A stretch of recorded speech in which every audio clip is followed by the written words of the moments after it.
What's going on, y'all? It's Javon.ca, and on this episode, I'm going to break down how I made $10K last week as a videographer. Now, here's how we're going to be structuring this video. I'm going to show you the shoots and their prices, but I'm not really going to outline the deliverables.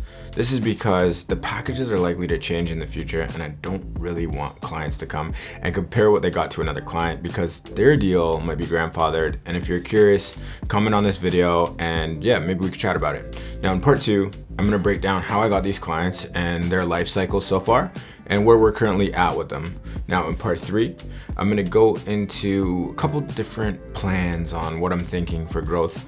And in part 4, we're going to stick to our normal Papr Chasrs format where we break down what happened last week and what's going to be happening next week. Now there's one thing that I want to make clear. Although this is a 10K week, not every week is like this. Now my editing team's a bit over capacity. I have to edit a video myself, and honestly, I'm not happy about that. But like I mentioned earlier, we're gonna dive in a little bit more in part 3 about what some of my plans are. So Monday, pretty normal sales day. It was just a bunch of planning calls, bunch of discovery calls, and really setting up what was happening for the week. But Tuesday was where the magic started happening. So we linked up with Danielle, and honestly, this is like our 1-year anniversary. What's worse than porn star? Influencer? That website that I know nothing about, that everyone talks about, and I was like, OnlyFans. I never even heard of it, and everyone at work was just like, how long have you been a mom for? You don't know what OnlyFans is? I'm like, sorry. Happy anniversary. Yeah, so it's our year anniversary. Happy anniversary. Happy anniversary, Danny. So boom, quick little 2 bands, half day shoot, bare deliverables, but it was like our signature package. We call that Papr clips. So Wednesday, this was a quick 1.5 for an event coverage video. Honestly, it should have been way more, like literally way more based on the deliverables, but it's a client called SafeBridge and it's their mortgage side of the business. So that brings our total to about $3,500. Now Thursday was another Papr clip shoot with Chris Karam. He's actually the CEO of SafeBridge, but this one, he's got a private wealth side of the business and a mortgage side of the business. So this was for the private wealth, and this ended up being $1,950. That brings our total to $5,450. So Friday, this was kind of like a vlogumentary, documentary, new client, and we followed a CNC repair tech to encourage people to get into skilled trades. Now that project was about $3,400. Now that brings our total to $8,850, and if you multiply that by 1.13, that brings us to a total of $10,050. Now I remember a time when I used to sell $350 shoots, right? Some of them were like $200, some were like $400, and then I had my first $1,000 week, and I was like, yo, this is crazy. When all my shoots are $500, I'll make $2K a week. And then I did that, and I was like, yo, this is crazy. And then like quickly after, I was like, oh man, when my shoots are $1,000 each, I'll make a $4K week. Yo, this is gonna be crazy. Now these days, I'm trying to sell like multiple 10K shoots a week. I haven't figured out how to get those consistently just yet, but it's one thing that I'm really trying to. So you're probably wondering, where did these clients even come from? Now that brings us to part 2. So it's funny because it's only been about a year and a half now that I just got back in a video. Now, my biggest concern when I first got back into it, I was like, how do I get clients to buy over and over and over again? Now, that's the reason why I don't shoot weddings, because weddings, you only get the customer once, right? That's why I don't really shoot music videos, because until you're at the top of the music video world, you don't really have much demand. And on the low end, it's pretty dangerous for a guy like me, and it doesn't actually teach you anything outside of getting more experience in shooting and editing. If you could find a way to integrate your services with businesses and people that are way ahead of you in what you want to do, once you get a customer like that, they're going to add value to you in the things that they teach you, but they're also going to rely on you as part of their marketing plan and rely on the things that you deliver. So Danielle, we'll go back into how I actually found her. So she actually came from a referral from another realtor named Crispy. She came from a realtor from a mortgage agent named Michelle. Michelle became a client after she got a preview after being on the podcast, and she got on the podcast because my friend Roy was one of the first clients when I got back into shooting. So let's talk about shoot number 2 and number 3. Now this is Chris Karam. He was a referral from Danielle, the same Danielle that I was just talking about. Now he runs a brokerage with about 65, 70 agents on it, and they had an event where they were speaking to majority of them. Now I quoted him way higher, but he asked if he Now I quoted him originally way higher, but he asked if he could pay something a little less, which it makes sense, right? Like he just planned it last minute and he just decided to give me a call literally on the Monday. So we agreed on a number of 1.5. Now the reason that it was important was, number one, because of the relationship. Obviously he means a lot and we've been shooting all year.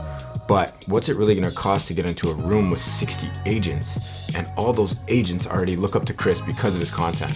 So there's no real better leverage than that. On top of it, he's my guy. So I'm not gonna try and make a bag. I know we've got way more work to do. Okay, like literally we linked up the next day for the signature Papr clips, similar package to what Danielle was on. Then on Friday, we did a vlogumentary for this nonprofit organization called Skills Ontario. They've got a lot of other projects coming down the pipeline, but the real question is, how did I get them?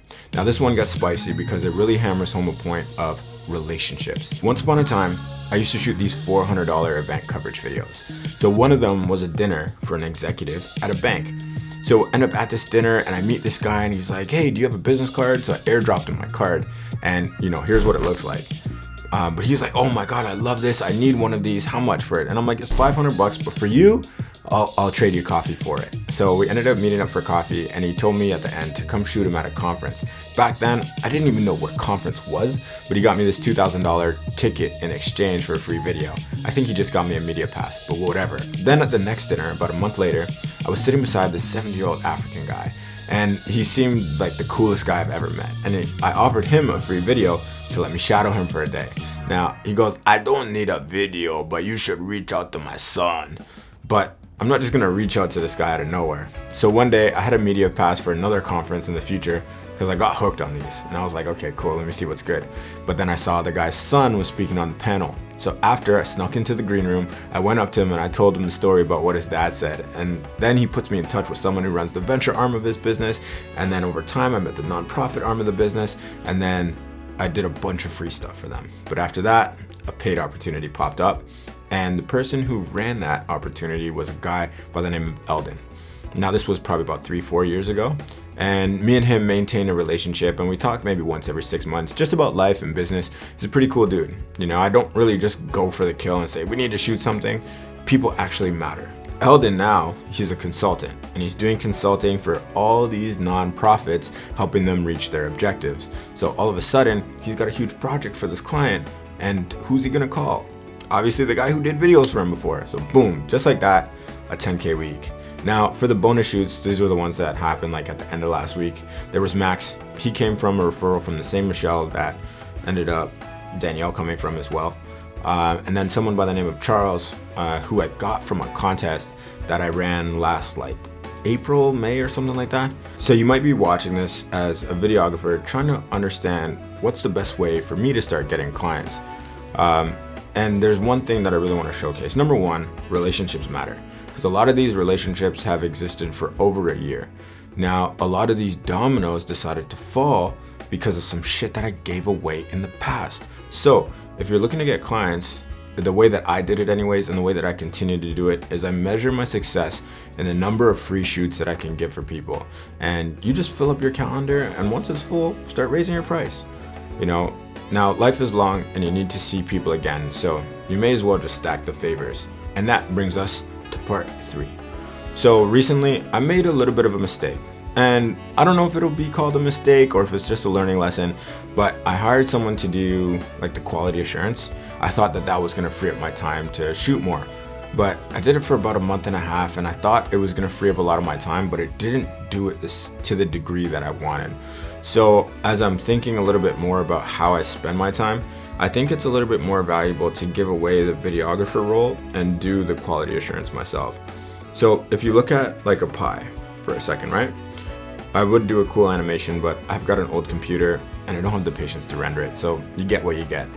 So you've got like 2 hours of selling, you've got 1 hour of planning, you've got 6 hours of shooting and like 20 hours of editing, then 1 hour, maybe 2 of quality assurance on the back end. Now, the first thing that I wanted to give away was editing. That's gone. But next I was like, okay, I want to give away quality assurance, but why would I try and give away quality assurance when it's just 1 hour when I could give away 6 hours of shooting? Here's the downside though about shooting. It requires a lot of technical skill. It requires a lot of communication and people skills. but it's also about 20% of the whole engagement. So why would I try and give away 3% when I could give away 20%?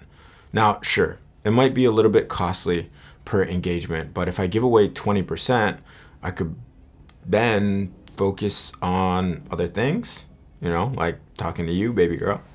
So going forward, I think what I might do is try another experiment. And I want to take a little less money home, share with more videographers, because this is going to enable me to organize, execute shoots, maybe even worldwide.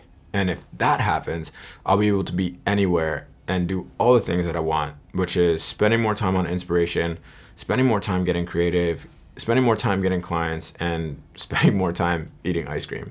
So if you're a videographer, you want some deals, comment down below in the, you guys know where the comment section is, and let me know which part of the world you're in, and maybe we can explore working together. So that brings us to part 4. So this week wasn't all sunshine and rainbows. I had some hiccups with my stove getting delivered. I had a leak from the roof into one of the units. I had a tenant try to report me to the landlord-tenant board, and I had this call from a tenant that's giving me... Listen to Chris. Okay. I kind of taped it up, but you'll be able to tell the big split. All right, Javon.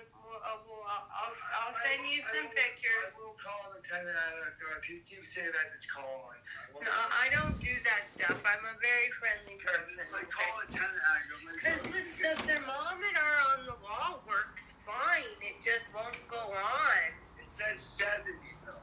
And they want That's because we had to spend fucking $180 on frickin' heaters to heat my whole house. Yeah, And I figured the heat would have been fixed by now so I can return them. Sorry. Here's Chris.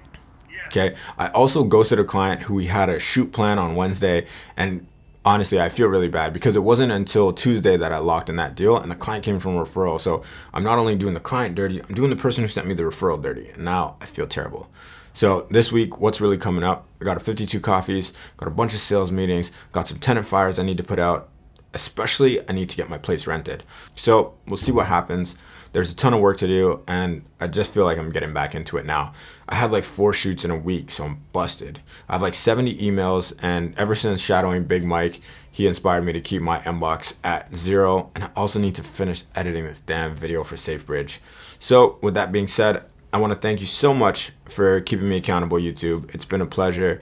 I hope this is inspiring. I hope this is sharing some tips and tricks for you guys that might actually help. And yeah, I'm really enjoying spending a little bit of time on this YouTube platform, seeing what some other creators are cooking up. So don't forget to hit that. So I don't know which side it is yet, but hit that subscribe button down below. Once again, I'm Javon.ca. You're watching the Papr Chasrs Weekly, where you're getting behind the scenes of building a global video production agency in video format. So anyways, over here, you can watch some previous episodes, and over here you could hit that subscribe button. So I'll see you guys next week, and yeah, I'm about to get to work. Peace.